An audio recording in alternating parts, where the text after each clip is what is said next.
ଭାବନ୍ତୁ ଗୋଟେ ସକାଳେ ଆପଣ ଉଠିଲେ ଆଉ ଜାଣିବାକୁ ପାଇଲେ କି ଡଲର ଆଉ ରାଜା ନୁହେଁ। ତେଲ ସୁନା ଟେକ୍ନୋଲୋଜି ସବୁ ନିୟମିତ ରୂପରେ ବେପାର ଚାଲିଛି, ହେଲେ କେହି ଆଉ ଡଲର ୟୁଜ୍ କରୁନାହାନ୍ତି। ଭାବିଲେ ମଧ୍ୟ ଆଶ୍ଚର୍ଯ୍ୟ ଲାଗେ ନା। ହେଲେ ବ୍ରିକ୍ସ କହୁଛି ଏହା ସମ୍ଭବ। କ'ଣ ଏହି ବ୍ରିକ୍ସ କ'ଣ ପାଇଁ ତିଆରି ହୋଇଥିଲା? କେତେଟା ଦେଶ ଏହି ବ୍ରିକ୍ସର ସଦସ୍ୟ?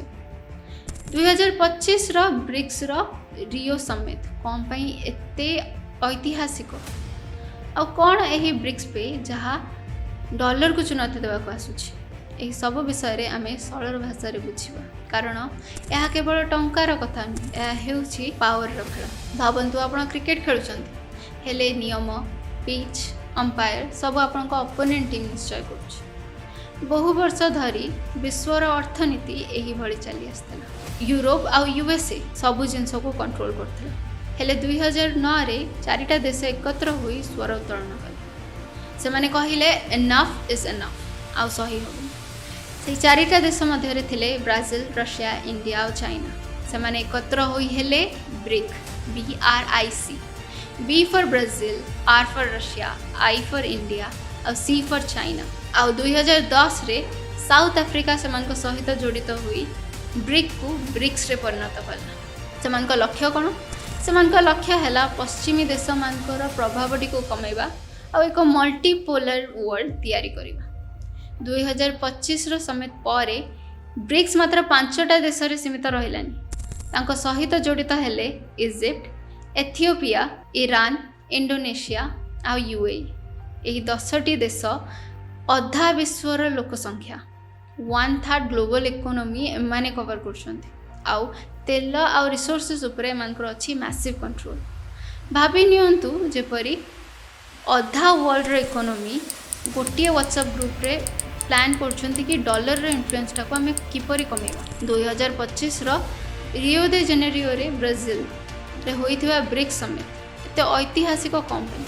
ତା ପଛରେ ଅଛି କିଛିଟା କାରଣ। ପ୍ରଥମ କାରଣ ହେଲା ହିଷ୍ଟୋରିକ୍ ଏକ୍ସପାନ୍ସନ୍। 5ଟା ଦେଶରୁ 10ଟା ଦେଶରେ ବିସ୍ତାର ହୋଇଗଲା। ଫ୍ୟୁଚରିଷ୍ଟିକ୍ ଗୋଲ୍, ସେମାନେ AI ଆଉ ଗ୍ରୀନ୍ ଏନର୍ଜି ଉପରେ କାମ କରିବା ପାଇଁ ନିଷ୍ପତ୍ତି ନେଲେ। ଆଉ ସବୁଠୁ ବଡ଼ ବିଷୟ ଡିଡଲାରାଇଜେସନ୍, ସେମାନେ ଡଲରର ପ୍ରଭାବ କିପରି କମା ହେବ ତା ପାଇଁ ନିଷ୍ପତ୍ତି ନେଲେ। କିନ୍ତୁ ବ୍ରିକ୍ ହାତ ଧୋଇକି ଡଲର ପଛରେ କ'ଣ ପାଇଁ ପଡ଼ୁଛି? ବ୍ରିକ୍ ଡଲରକୁ ଚୁନୌତି କ'ଣ ପାଇଁ କରୁଛି? ସବୁ କ୍ଷେତ୍ରରେ ଡଲର ୟୁଜ୍ ହେବାଠୁ US ହାତରେ ସବୁ କଣ୍ଟ୍ରୋଲ ପଳେଇଥିଲା।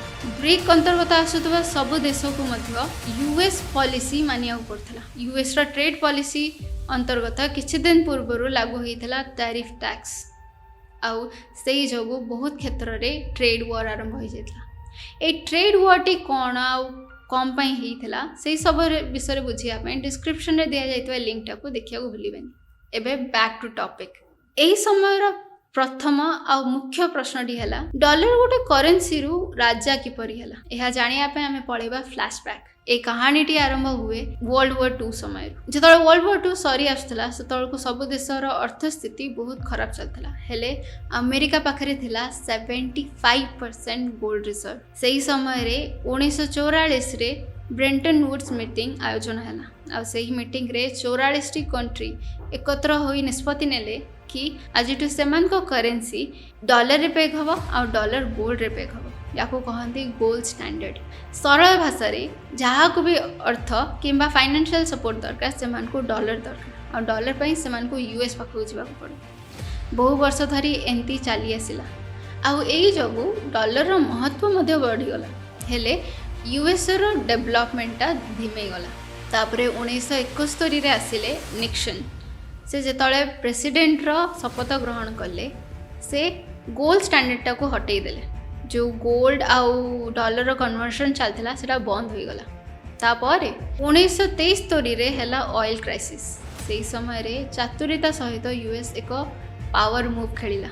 से साइन करला सऊदी अरेबिया सहित पेट्रो डॉलर एग्रीमेंट। आ से एग्रीमेंट हिसाब रे सऊदी अरेबिया खाली डॉलर रे ही निज तेल बिकी पारिबो आ एक्स्ट्रा US डॉलर को से US बॉन्ड रे परिणत करिबो आ ता बदल रे US ताकू सुरक्षा आउ अस्त्र प्रोवाइड करिबो। फल तेल किणिया पे डॉलर दरकार पड़ला जहाँ जगू डॉलर चाहिदा आकाश छुईगला।